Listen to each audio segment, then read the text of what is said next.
Now, up to now, this is part 4. Up to now, I've been talking about this viola tuning.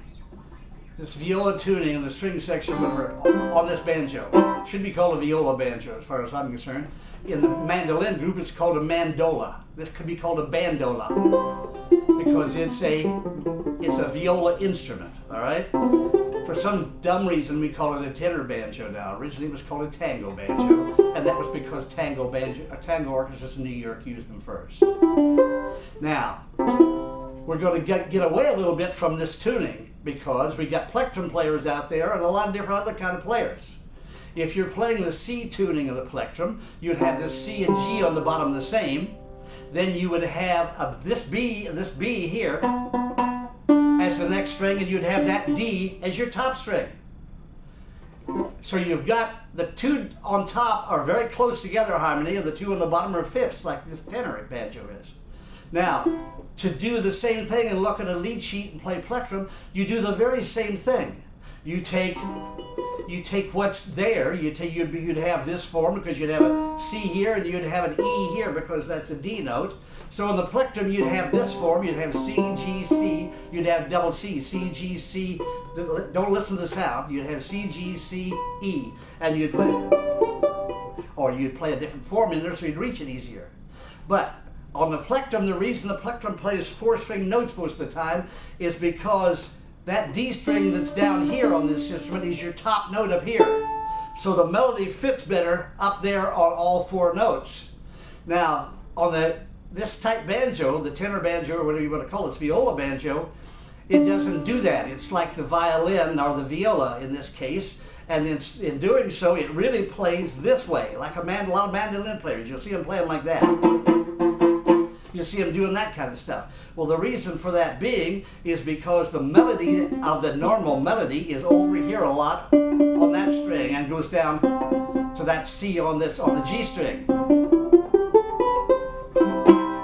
That C on the G string happens to be middle C on the piano because they write it, there again, they're all screwed up. They write it an octave off where it sounds. The tenor banjo is written in treble clef, an octave off of where it sounds. The viola is actually written in what they call viola clef, which is a movable do, a movable C, a movable do in that. We won't go into any of that for now, whatever. All right, now, the instrument, the plectrum, you would do the same thing because there's bottom two basic things that we're interested in here. One being the melody of the song, 2 being the harmonies of the song, or the chords, you might call them. They weren't called chords till later, they were all harmonies, so it's melody and harmony. Now, the melody you should learn from the lead sheet because it's written there, and you should learn to read those notes for the melody. Now, they put the chord symbols over above now on the lead sheet because that makes it easier than writing it all out, so you had to read it. So above that E on that song I Want to Be Happy we're doing would be a C chord up there.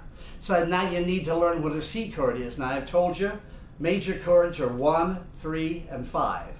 You start with the C, C, D, E, F, G. So it's C, E, and G. So you just find yourself C, E, and G's on the neck. Now if you learned by pictures before, you'll see these inversions, they call them. That's the octave. Now, that's a picture. And you may have learned that picture already, and that's okay, whatever. But I'm not a big fan, as I said, of pictures, of showing you pictures. Now, you also learn something else from this. The E being here, C and G, that's called the root and the fifth. The root is 1, C. The root and the fifth, that's 1, 2, 3, 4, 5. The fifth, the root and the fifth. Root and the fifth are C and G. The third is...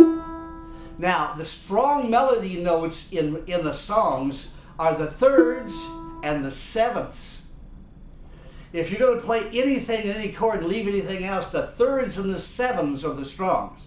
Now, isn't that confusing? Because C is the name of the chord and G is the fifth of the chord. Well, more than likely, the bass players will be on those. The lower instruments will be on those notes because those are the fundamentals. They call them the fundamentals of the harmony. So the third is the most strong note and the seventh. Because the 7 puts you in a different key. of a C7 chord because it's a B flat in C. It's down a whole step from the C. If you go down a half step, it's a major 7. If you go down a whole step, it's the natural 7, and that's what you call a C7 chord. And that chord sound makes you lead to F because it's the 5th of F. So the two strongest sounding notes in music as we're playing them is the 3rd and the 7th. Now the reason the 3rd is so strong is because the 3rd is either major or minor. Now we told you if it's C, D, E flat becomes the minor, right? All right, here's your E. Just flat it, take it down a half step, and you got the minor. If this was your C major chord, this is your C minor chord. You don't need a picture. You can know that. From C to C minor, all right? Now, up here, this is C, I said, because that's an octave. Those are octaves, and that's a C on top. That's your fundamental of the chord.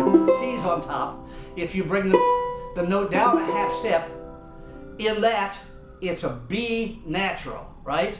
B natural is in the scale of C, but it's not the natural 7 when they call it a C7 chord. It's called a major 7.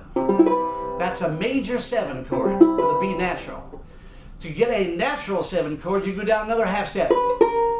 And you have this chord, a major with a 7th.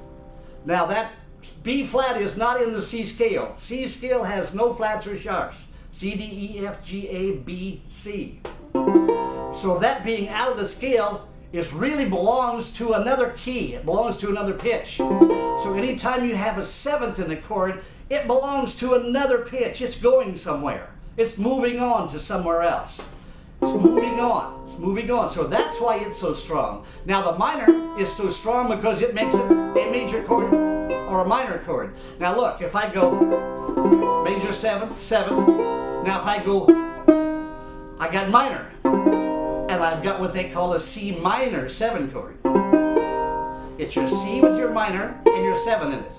Now if I had the B natural, it would be a C minor major 7. You don't fly those very often. You don't play those very often. And then up to the octave. If I go on down from the 7 and the A open, that's a 6. That's C, D, E, F, G, A. That's 5, 6. That's the 6 of the chord. So you have a C major 6 chord. C major 6 chord. If I minor it, I've got a C minor 6 chord. See, that's how simple you learn the 3rds, the 5ths, and the things what's going. Important that the 7 leads you to, it's going somewhere, leads you to a new key. C7 leads you to F because the B flat is in the scale of F, not in the scale of C. It leads you to F. All right? So, and the minor leads you, you're in a different key in the minor also. And we'll explain that as we go, but that's the end of section 4, which we'll close for now.